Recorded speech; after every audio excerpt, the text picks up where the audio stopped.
All I'm saying, Aubrey, is stop acting like you haven't been the beneficiary of record label technology, okay? You being a whole hoe simply because you lost. Simply because Kendrick Lamar kicked your ass lyrically, mentally, spiritually, and emotionally. And anybody acting like this is anything more than Drake's feelings being hurt, you a hoe too. A OV hoe to be exact, okay? He's fighting the same war that Michael Jackson fought. Drake is taking a stand for the art and the artist. People who are running with that narrative would hold Drake's penis while he pees and shake it for him when he's finished. Okay, Drake has been handling this terribly since Not Like Us dropped. You're in this position because you tapped out. Okay, you chose to tap out after you heard Not Like Us. Kendrick dropped too much tune for your head top. Okay, he gave you Euphoria, 616 in LA, Meet the Grams, and Not Like Us. It was too much for you because you didn't have to tap out after the Hard Part 6. You could have went in the studio and gave us a bop. You the bop guy. You could have got with some ghostwriters, went in the studio and wrote a hit to combat Not Like Us, but you chose not to. You tapped out. Kendrick won, and he told you to squabble up, not lawyer up, but you chose to get the lawyers because you lost the squabble.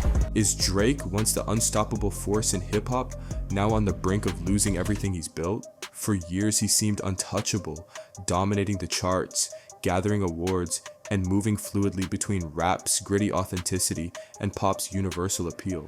Yet in just a matter of months, his reputation among fans and industry insiders appears to be cracking.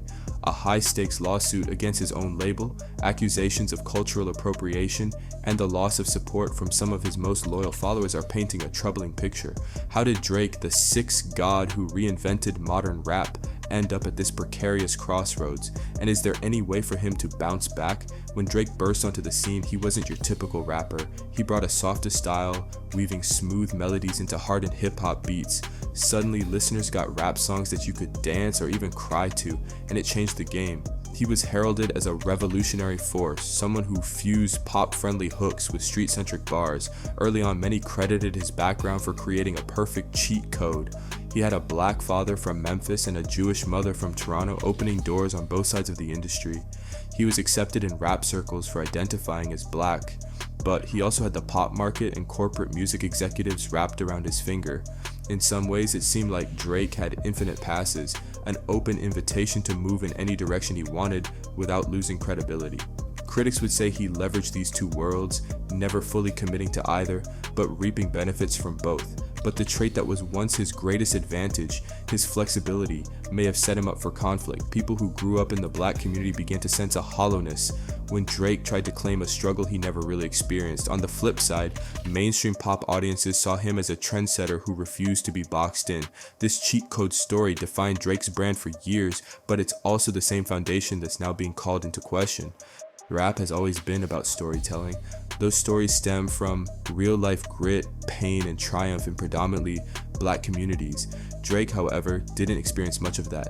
Raised in a comfortable environment, he participated in Degrassi, a Canadian teen drama, before stepping into rap stardom. While hip-hop has never forbidden artists from wealthy or suburban backgrounds, there's a long-standing expectation of respect and sincere engagement with black culture. Critics argue Drake missed some fundamental aspects of that respect. He'd embrace Jamaican dancehall cadences one minute, switch to a UK drill accent the next, and then adopt Houston's chopped and screwed style, sometimes all in the same year. For some fans, this constant hopping felt more like an opportunistic tactic than genuine exploration. Over time, it started to grate on people. Now it's being used as evidence that he's disconnected from the very audience he claims to represent. Drake's recent decisions, especially responding to critics with lawsuits and social media tirades, underline that disconnection. Many in the community say that a true hip-hop artist handles conflict by proving it in music. They battle on wax, they come back with scorching verses, or they step aside. Filing a legal complaint against your label and stirring up drama on social media, that's not the move of someone who grew up in the same cultural environment as rap legends before him. When rumors surfaced that Drake was taking legal action against Universal Music Group, the industry gasped. After all, UMG and Drake seemed like an unbeatable duo. Together, they not only topped charts but reshaped the streaming era. The label gave Drake a near bottomless budget because he consistently delivered million sellers and viral smashes. So what triggered this sudden friction? Speculation points to burnout. Insiders suggest that once Drake signed his lucrative deal, reportedly worth hundreds of millions, he was saddled with massive obligations, album quotas, global tours, constant promotional demands. If he failed to meet them, UMG could withhold his money or pressure him in ways that stifled his creative control. Suddenly, that $500 million payday might not have been the dream scenario it appeared to be. Faced with label demands and personal exhaustion, Drake may have seen legal action as his only way to push back. But the optics aren't good. Hip-hop respects hustle, and fans generally root for artists who fight for independence. Yet, Drake isn't being hailed as a rebel. Instead, some see him as too privileged to handle label drama the old-fashioned way, through negotiation, entrepreneurial hustle, or the classic "I'll start my own label" play. Whether it's fair or not, the lawsuit is fueling a narrative that Drake lacks the resolve to address conflicts in a culturally resonant manner. Whenever there's talk of modern rap giants, Kendrick Lamar's name inevitably appears. Unlike Drake, Kendrick's story is drenched in Compton's gritty realities. His music resonates deeply with fans who see their own experiences mirrored in his lyrics. While Drake courted mainstream success by featuring pop hooks, Kendrick stuck to telling raw narratives of trauma, survival, and redemption. The moment Kendrick decisively challenged Drake's street cred, fans began questioning Drake's authenticity. It wasn't merely about music charts or who had the better punchlines, it became a battle of cultural depth versus commercial prowess. Kendrick's discography and personal life speak to an unfiltered Black experience. He married a longtime partner from his hometown, openly discusses the struggles of his upbringing, and champions social justice themes. Drake, on the other hand, is seen partying with models and rumored to adopt new identities with each new album cycle. Now, with Drake embroiled in lawsuits and public rants, it looks to many like he's unraveling under the pressure of competition. Instead of evolving, he's resorting to shock tactics. Instead of creating an epic rap retaliation, he's taking pot shots on social media and in interviews. This only solidifies Kendrick's position as the more respected figure in hardcore hip-hop circles, leaving Drake adrift.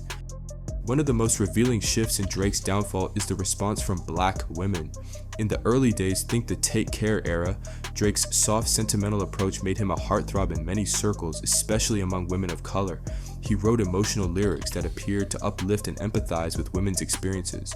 Often, this was a refreshing change in a genre notorious for its harsh portrayal of relationships. But in recent years, that sentiment has soured. Black women on social media have begun labeling him a lame or goofy, pointing out his alleged hypocrisy and self-pitying antics whenever he faces adversity. Drake's passive-aggressive social media jabs, his repeated grievances during concerts, and his lawsuit drama all signal an inability to roll with the punches.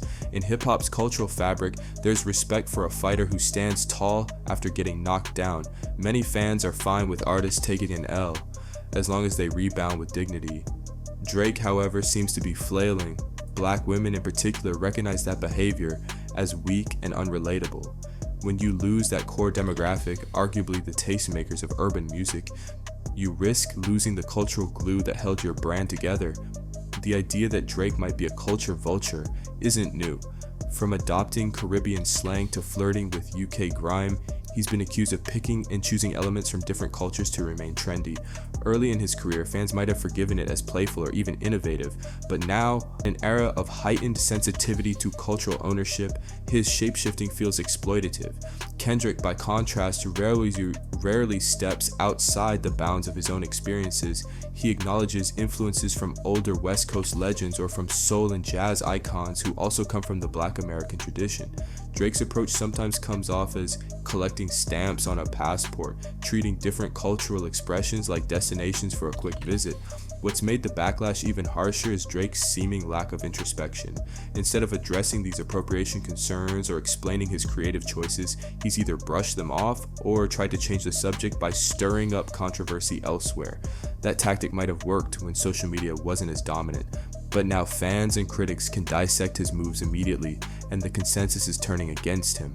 Before his most recent album cycle, Drake hinted at stepping away from music. To many fans, it sounded more like a marketing ploy. Rappers frequently tease retirement for publicity, but now in the face of the lawsuit and his deteriorating public image, those retirement talks seem more serious. Insiders claim Drake is overwhelmed by label obligations that come with his massive contract.